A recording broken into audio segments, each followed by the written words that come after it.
Mr. Blanc is a private investigator of great renown. I read a tweet about a New Yorker article about you. You're famous. Hello and welcome to another edition of Film Seizure at the Movies. I'm Geoff Arbuckle, and this time around I'm going to be talking about Rian Johnson's Knives Out. But before I get there, I want to do a little bit of housekeeping. New episodes of Film Seizure with myself and Jason Oliver on Wednesdays. On Mondays, you can hear me talk about monster movies with Monster Mondays. Just go over to filmseizure.com. Find all of our stuff there. You'll also find out where you can also subscribe to our various podcast sites that we upload our stuff to, as well as various places that you can also follow us on social media like Facebook and Twitter. Just go to @FilmSeizure on both of those, and you should be able to find us. Knives Out. So let's start this story a couple of years ago. So a couple of years ago, Rian Johnson released his Star Wars film, The Last Jedi. Too much noise. Let's put it that way. He's very, very much... I don't want to say reviled, but he's often talked about in both the good and the bad when it comes to the Star Wars fandom and to the Star Wars universe. And who are the most loud? Well, those would be the people who cannot seem to get over some of the stuff that he decided to do with that. Now, my heterosexual life mate, Jason Oliver, on Film Seizure, was not a huge fan of The Last Jedi. He has very well thought out, very specific things that give him an issue story-wise. However, he's not the type of people that become very loud about his frustration and his issues. The people I'm talking about are various other I don't know, it's like the little cracks and crevices in the basement where all the rats hide. They're the people who want to talk about how forced diversity is a problem and how having a female lead that's very strong in the force seems a little too easy for her, and she's a little too powerful, all those types of things. And they become very loud and they become very cancerous. There are some podcasts, I won't mention their names, although every time I see them at a particular convention that I go to, I want to go over there and punch them in the face. Can't seem to really get over themselves. Every day, multiple times a day, they'll post something on YouTube or on their site or on their Facebook just bitching and moaning about Star Wars, and it's like, geez, it's so obvious that you realize this is your cash cow, so you're piling on. It's just it's some of these people are just real garbage, to be honest with you. Me personally, I don't care if you like it or dislike it. I don't care if you're like Jason and have these really well thought out ideas and really well thought out critiques about why things don't quite add up for you, that's fine. But just because I like it or just because somebody else doesn't care much for it, that's fine. Who cares? It's a movie, right? Well, at the same time, if you are liking it or disliking it for very shallow reasons, then I think I reserve the right to also call you out on that bullshit too. But that's beside the point. The point is that Rian Johnson got a whole heap of negative energy, negative comments, negative everything for The Last Jedi. So what he decided to do was he was going to take his experience with the fandom and with the things that are said and with the different types of people that say things, and he makes this little wonderful little murder mystery comedy. And I'll come back around to that here in just a few minutes, but this is not going to be a spoiler review. There are going to be some things that I talk about that are beats or that are certain tropes or certain cliches of these type of murder mystery type of things. Particularly, you can really tell he takes a lot of inspiration from a lot of the mystery shows. At one point, our lead character, Marta, her mom is watching Murder, She Wrote, and this falls a lot into that same kind of those same kind of rhythms that things like Murder, She Wrote, Columbo, various shows like that kind of fall into. But really, what this is about a author who, very successful mystery author, has died, and while the police seem to think that it really kind of lines up to be very likely a suicide. There is a private eye played by Daniel Craig, who his name is Benoit Blanc, and he's very Southern. You can tell that they definitely have that Hercule Poirot type of naming convention, but that he's very Southern, like a very almost like your Matlock type of character who's, I may just be a simple Southerner, but he's the smartest guy in every room. But he's been hired by somebody he does not know who, and has basically been brought in to basically prove that there's been some sort of foul play. And at the heart of all of this is you have this very, very dysfunctional, rich family, white family with just about every type of person mixed in there. You've got daughter played by Jamie Lee Curtis. You have a daughter-in-law played by Toni Collette. You've got Jamie Lee Curtis's character's husband is Don Johnson. You've got the youngest son, who's played by Michael Shannon. You've got Toni Collette's daughter, who's in college, who's been basically her. She is the granddaughter of our writer, who's played by Christopher Plummer, and he basically takes care of her because she is blood. I mean, Toni Collette maybe isn't, but she's kind of benefiting from being part of this family who married into this family, but now has, now is kind of there with her daughter and her daughter going through college and all that. And then you have this kind of ne'er-do-well son of Don Johnson and Jamie Lee Curtis, who's played by Chris Evans, who's kind of this very snobby kind of upper, very, very snooty kind of typical rich boy who basically can do whatever he wants and seemingly can never get away or can never be caught or be punished or have to take responsibility for his actions. So he's in this as well.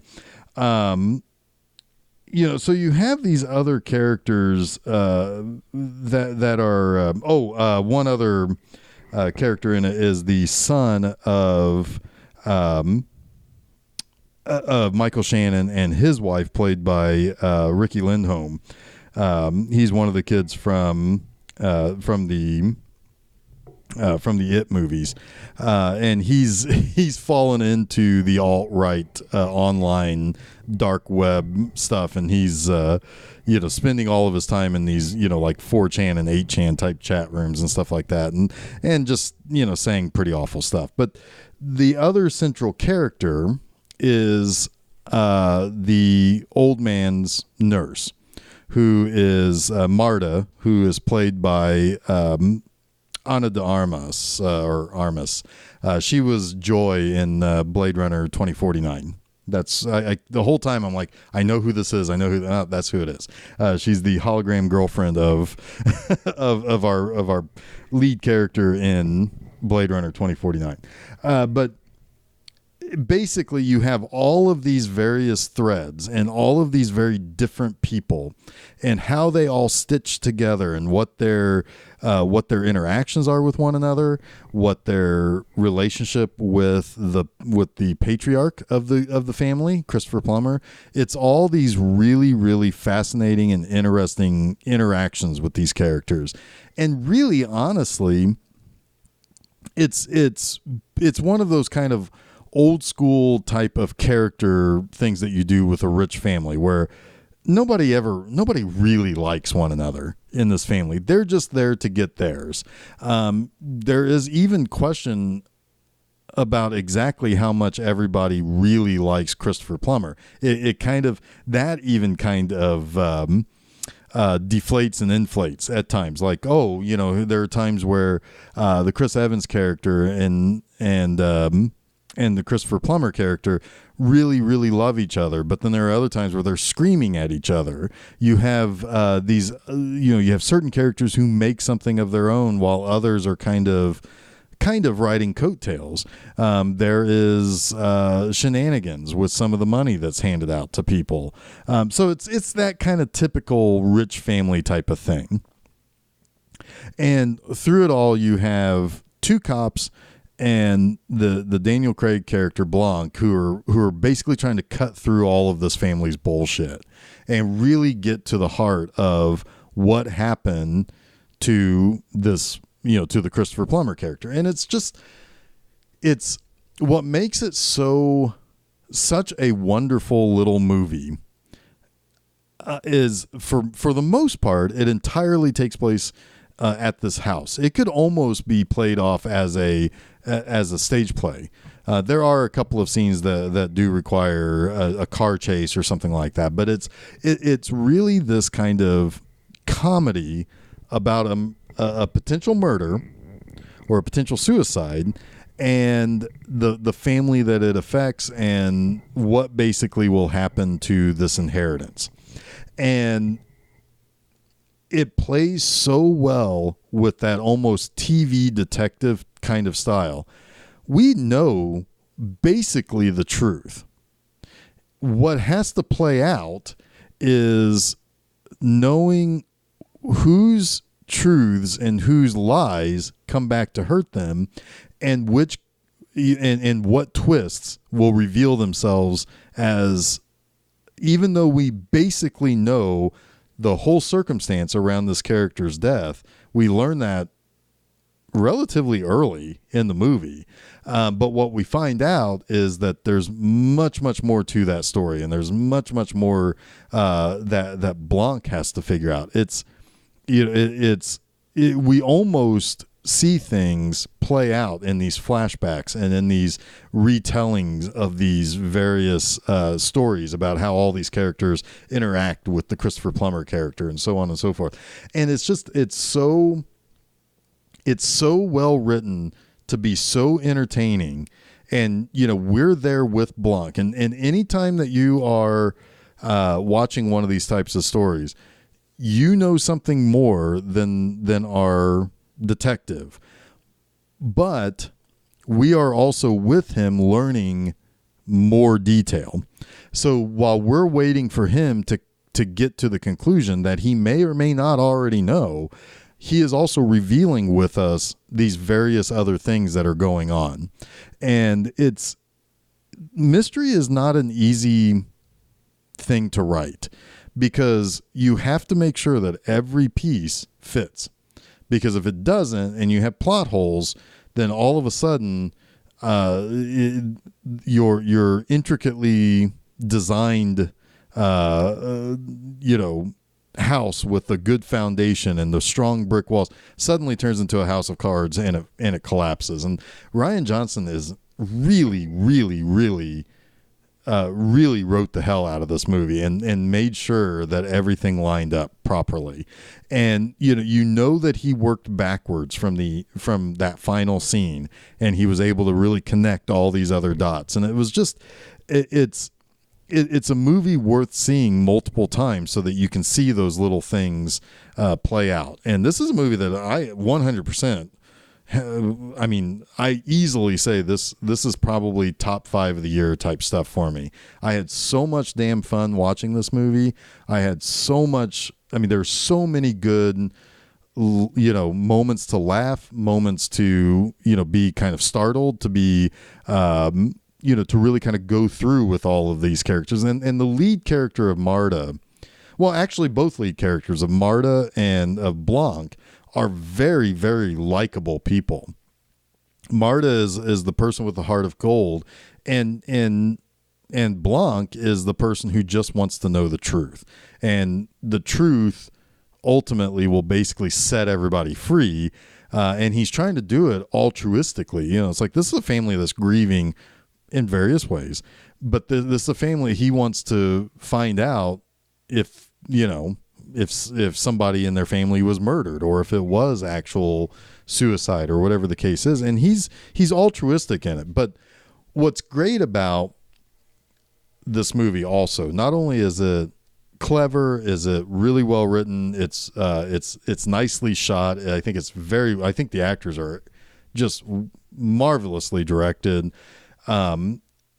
They're also written super well, and through these characters, through these kind of rich people who have mostly always had to deal or basically follow the lead of the patriarch, to the exception of the Jamie Lee Curtis character, who I think is every bit her father and more. And they explain that she was the one person who most definitely made something of herself.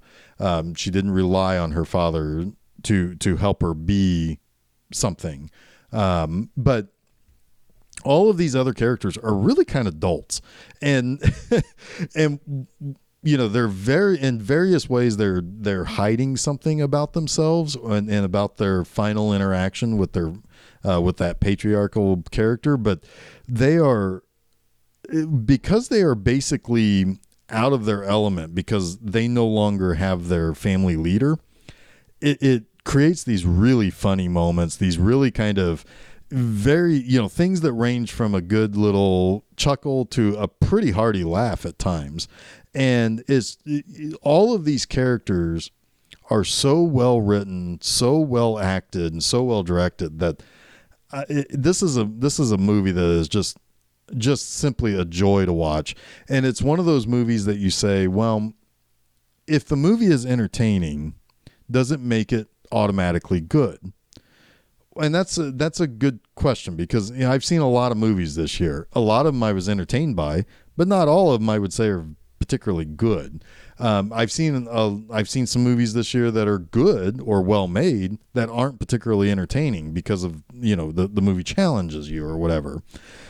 This one though marries both of those perfectly. It's how I feel when I watch just like a really good action movie, like a really good James Bond movie, since Daniel Craig's in this. It's the same feeling I get. It's exciting. It's fun to watch. I'm on this adventure with these other characters.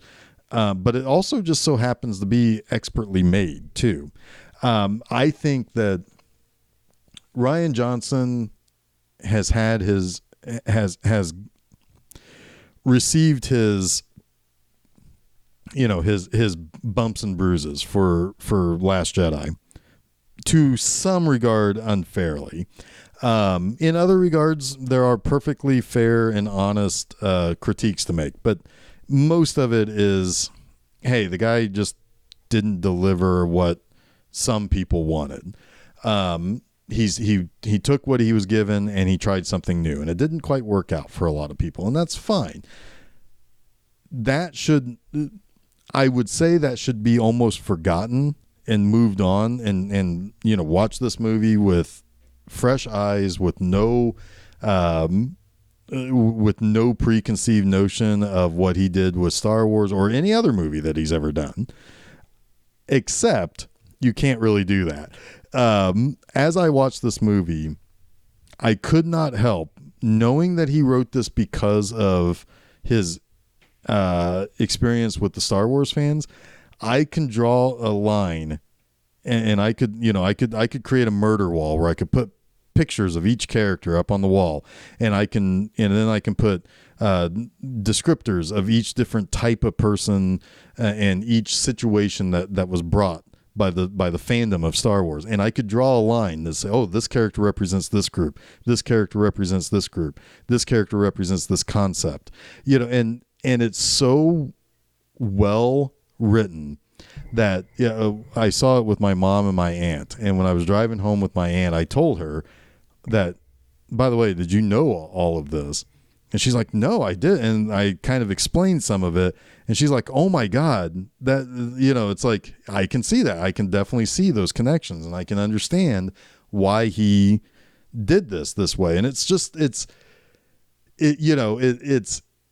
one of those things that it's so well made. If you don't know that story, or if you don't know the background of why he did this movie, but seeing it from another layer. I mean, this is something that I could probably write, 4,000 words about, as far as why this movie perfectly encapsulates the struggles he went through after Last Jedi was released, and who represented which group, and how they are portrayed. And they're very accurately portrayed.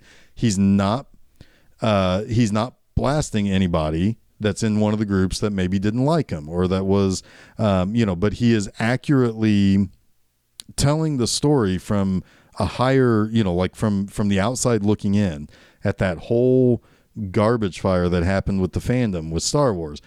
And he did it with a murder mystery with these characters who are all deeply interesting and flawed, and just these wonderfully constructed characters, and a very fun constructed movie and plot. This is a movie that I feel almost anybody could watch and have an incredibly fun time watching it. I was a little concerned that because of how much this movie was promoted over the last few months, and how many people had already seen it, and how high of a grade it had on Rotten Tomatoes, compared to the last couple of movies that I saw and their Rotten Tomato scores being, and some reaction from the normal populace, did not line up with how I felt about those movies. And one of those movies happened to be, there's talk of Oscar contention for one of those movies that did not land for me very much at all. This one does. This one is easily going to land in my top movies of the year. It's a movie that the moment it comes out for purchase, I'm going to buy it. I want to watch it again. I want to show it to people who haven't seen it or maybe missed out on it. And I just really, really love this movie. The more I think about it, the more I look back on it, I'm smiling, because it's just a fun movie. It's a great movie. It's a fantastic. This would be a wonderful movie for a group of friends to go see. It's a wonderful movie for a date night. It's just a great, entertaining Hollywood movie, told in kind of an old style way, with interesting characters, interesting plot twist.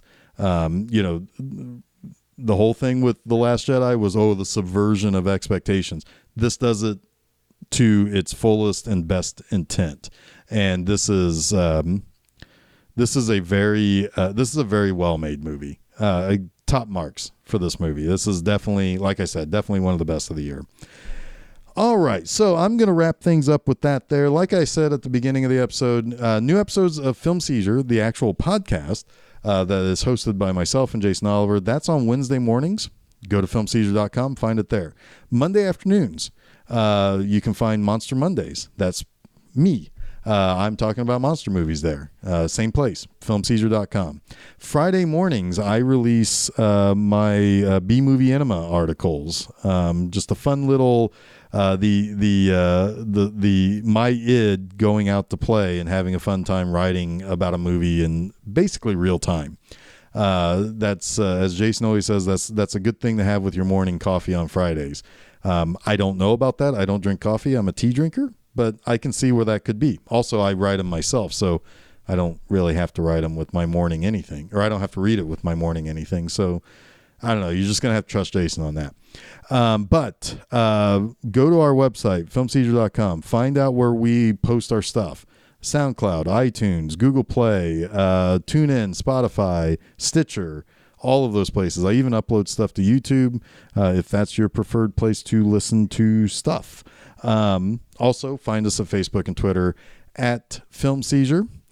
So until next time, which I think probably the next movie I'll do one of these episodes for is going to be, of course, Star Wars: The Rise of Skywalker. So give me a few weeks.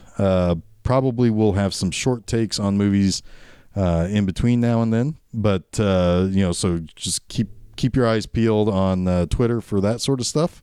And possibly Facebook as well. But so until a few weeks from now when I talk about Star Wars, don't forget to save me the aisle seat.